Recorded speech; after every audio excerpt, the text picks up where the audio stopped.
Let's see. I knew that I wanted to draw when I was in middle school. And I still remember the thing that triggered my interest in art. I remember I had this classmate, and I remember like I saw a bunch of girls, standing around her, and I wanted to figure out what was going on, right? So I walked to the little group of girls, and like my classmate had a little book, and I was like, oh, that's interesting. So I looked, and it was a graphic novel, but it wasn't any graphic novel. It was the Sailor Moon manga. I didn't know it was a manga back then, but I was looking through her manga, and I was just so fascinated with all the pictures that he had. And obviously, it was like telling a story, right? So I was like so captivated. I remember that I went home and I couldn't sleep. I was just thinking about it. And the next day, I asked my parents to take me to Barnes and Noble, and we went over there. And then I found an entire section of mangas, and oh my god, I was like blown away. I remember that the first book that I picked was Inuyasha, because I really like the art style, and I remember that I saw it at 12 in Adult Swim, and I just wanted to draw. Like from that moment on, I just wanted to draw. That's everything that I wanted to do. I was so sure that I was gonna be an artist when I grew up. That was my only basically that was my only career interest in that time. And I would draw everything that I could. Mostly girls, to be honest with you. Like I was really interested in drawing like Disney princesses. I remember that I would go through my manga and I would try to mimic, what I was seeing. um, and it was really fun. It was a really fun stage of my life. So all of middle school, I got praise for being like, "Oh my God, you draw so good," and I'm like, "Yeah, that's because I practice." Um, but things got a little bit more serious when I got to high school. So I obviously, in high school you get electives. Well, at least here in America, you get electives, right? So I took art class, and I was really good. And I had art class was really fun. We didn't just draw, we did a bunch of other things. But I remember that my teacher was like, "Oh my God, you're really good. You should, next year when you're a sophomore, you should join, um, you should take an Ivy class in art." And I was like, "Well, that sounds really interested, and I am going to be a mangaka when I grow up, like, when I graduate." So I'm like, "Yeah, I should definitely, take this Ivy art so I could learn all about drawing." So I took that Ivy art the following year, and I didn't like it. I didn't like it because it was so serious. My nice teacher wasn't very nice in that class.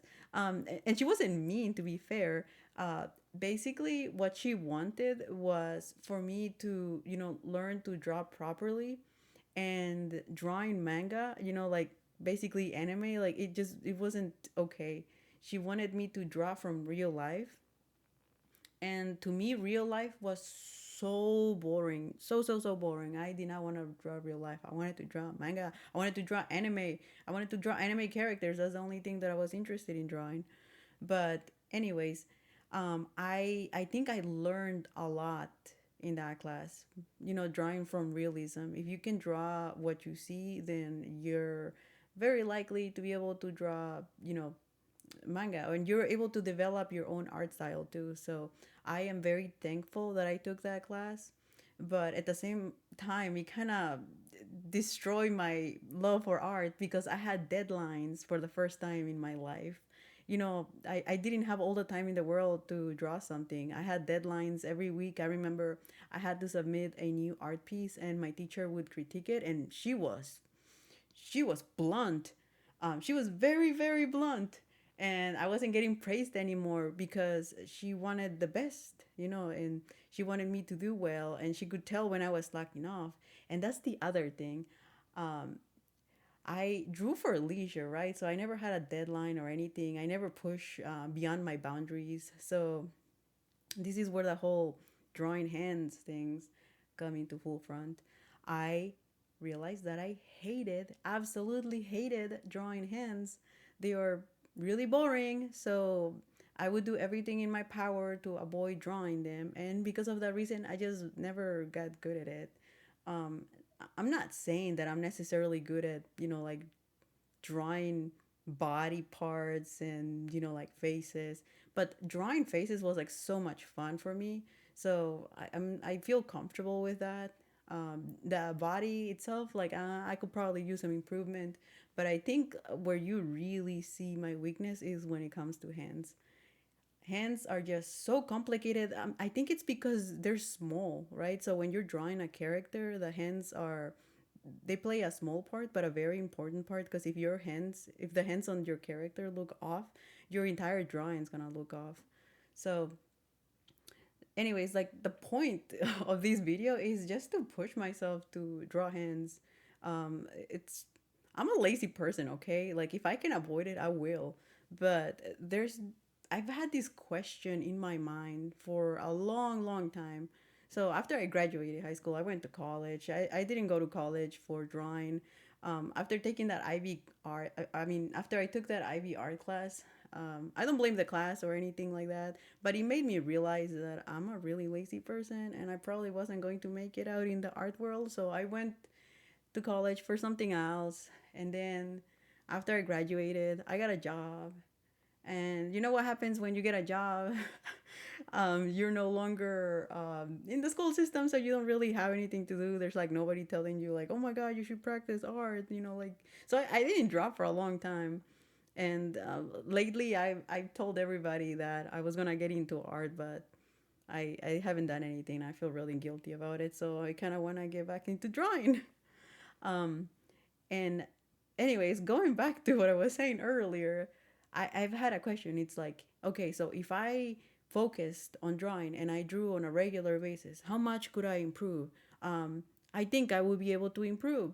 So I created this specific video because drawing hands, I hate drawing hands. So what I wanted to do is just draw hands, and that's literally the whole point of this video. So I hope that you will join me and watch me and wish me luck. Yeah.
I'm actually really impressed with myself. Honestly, because of my history with drawing hands, I've always found them boring, like I said before. I thought I was gonna hate this challenge, but no, it was actually really fun. I'm thinking of what else I could do. I think the next logical step would be to draw two hands. I think that's definitely going to up the complexity level. I don't even know if I'm at that level right now. I feel like I should keep drawing, like hands, but maybe common poses. So, for example, like if you have a character, like usually I will draw a character with like one hand, like on its hip, or, like giving a thumbs up or waving, like those common poses. I feel like that's probably going to be good practice.